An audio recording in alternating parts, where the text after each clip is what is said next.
আজকে সুজি দিয়ে দারুণ মজার একটা মিষ্টি রেসিপি বানিয়ে দেখাবো।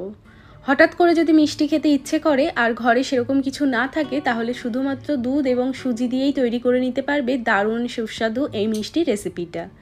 এটা খেতে অনেকটা লাল মিষ্টি এবং কেকের মতো টেস্ট লাগে। তো দুটোরই টেস্ট তোমরা এই মিষ্টিটাতেই পেয়ে যাবে।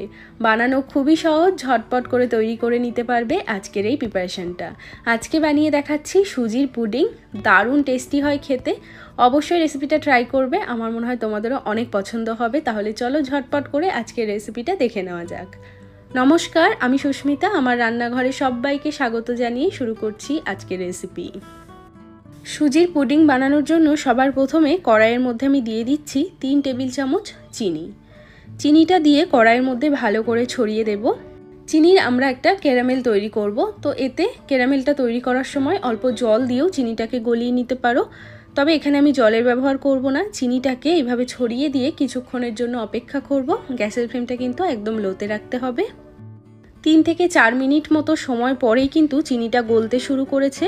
আর যখনই চিনিটা এরকম গলতে শুরু করবে আর সুন্দর একটা কালার আসবে, তখন কিন্তু খুব ভালো করে সমস্ত চিনিটাকে মিশিয়ে নিতে হবে।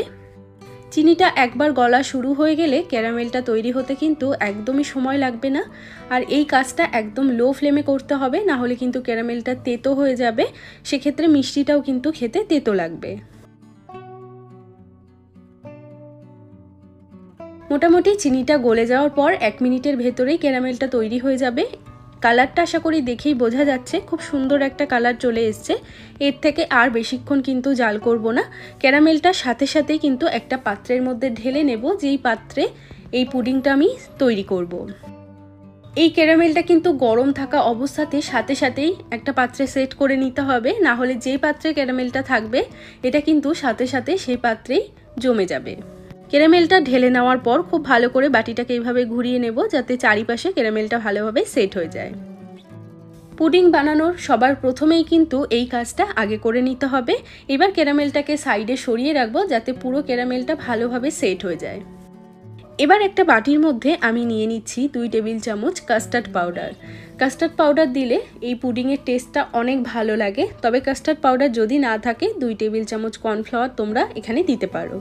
এবার এর মধ্যে আমি দিয়ে দিচ্ছি 1/2 কাপ মতো রুম টেম্পারেচারে রাখা লিকুইড দুধ। দুধটাকে দিয়ে খুব ভালো করে সাথে সাথে মিশিয়ে নিতে হবে।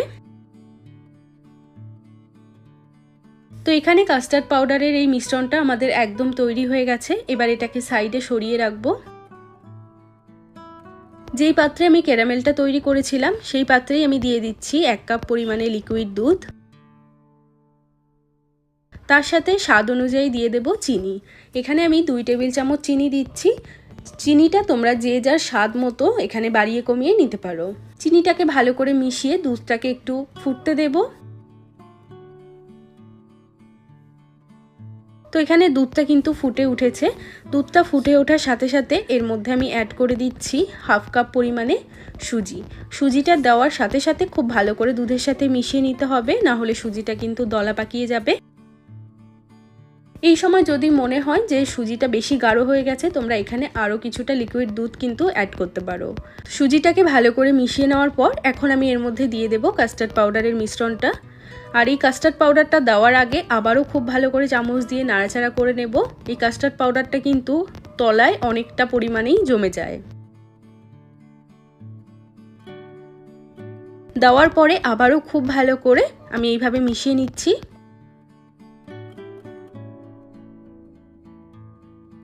কাস্টার্ড পাউডারের মিশ্রণটা দেওয়ার সাথে সাথেই খুব ভালো করে মিশিয়ে নিলেই কিন্তু আমাদের সুজির এই মিশ্রণটা একদম তৈরি। এটাকে আর কিন্তু জাল করা যাবে না, বেশি জাল করলে একদম শক্ত হয়ে যাবে। তো এবার এই সুজির মিশ্রণটাকে ঢেলে দিচ্ছি যেই বাটিতে আমি ক্যারামেলটা সেট করে নিয়েছিলাম সেই বাটির মধ্যে। সুজিটাকে ঢেলে নেওয়ার পর এবার একটা স্প্যাচুলা দিয়ে সুজিটাকে এইভাবে যতটা সম্ভব সমান করে নেব। এবার বাটিটাকে 1 থেকে 2 বার মতো ড্যাব ড্যাব করে দেব, যাতে ভেতরে কোনো রকম এয়ার না থাকে। এবার এই সুজির পুডিংটাকে আমাদের স্টিমে দিতে হবে। তো তার জন্য একটা কড়াইয়ের মধ্যে আমি দিয়ে দিচ্ছি একটা স্ট্যান্ড। আর এই স্ট্যান্ডের মধ্যে বেশ অনেকটা পরিমাণে জল দিয়ে দেব, যাতে পুরো স্ট্যান্ডটাই এই জলের মধ্যে ডুবে থাকতে পারে। তার উপরে এই পুডিংয়ের বাটিটা বসিয়ে দেব। এবার ওপর থেকে একটা ঢাকনা দিয়ে পুরো কড়াইটাকে ঢাকা দিয়ে দিলাম। এবার 30 থেকে 35 মিনিটের জন্য একদম লো ফ্লেমে এই পুডিংটাকে আমাদের স্টিম করে নিতে হবে। তো 35 মিনিট পর এখন আমি ফিরে এলাম। এবার ঢাকাটা সরিয়ে নিচ্ছি। তো এখানে পুডিংটা আমার অলমোস্ট কিন্তু হয়ে গেছে।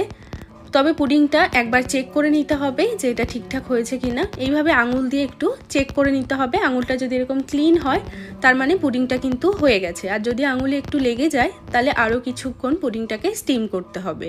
তো এখানে আমাদের পুডিংটা হয়ে গেছে। এবার আমি গ্যাসটাকে অফ করে পুডিংটাকে একটু ঠান্ডা করে নেব।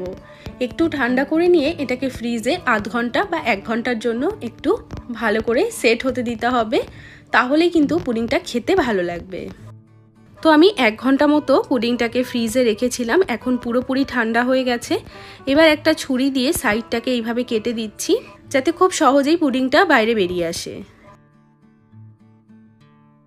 এবার একটা প্লেট ওপরে এইভাবে চাপা দিয়ে তারপর বাটিটাকে উল্টে দিতে হবে। তো খুব সহজেই কিন্তু পুডিংটা বেরিয়ে এলো। আর দেখতেই দেখো কতটা সুন্দর হয়েছে। দেখতেই এত লোভনীয় হয় যে এটা দেখলেই মনে হবে খেয়ে নিই। আর এই সুজির পুডিংটা বানানো খুবই সহজ। আর একবার যদি এই পুডিংটা তোমরা বানাতে পারো তাহলে দেখবে খেতে কিন্তু দারুণ টেস্টি লাগে। তো এই রেসিপিটা অবশ্যই ট্রাই করে দেখবে। আর বাড়িতে কোনো গেস্ট আসলে তাকেও কিন্তু এই ধরনের রেসিপি খাওয়াতে পারো। তাহলে তোমার প্রশংসা করতেও কিন্তু সে বাধ্য হবে।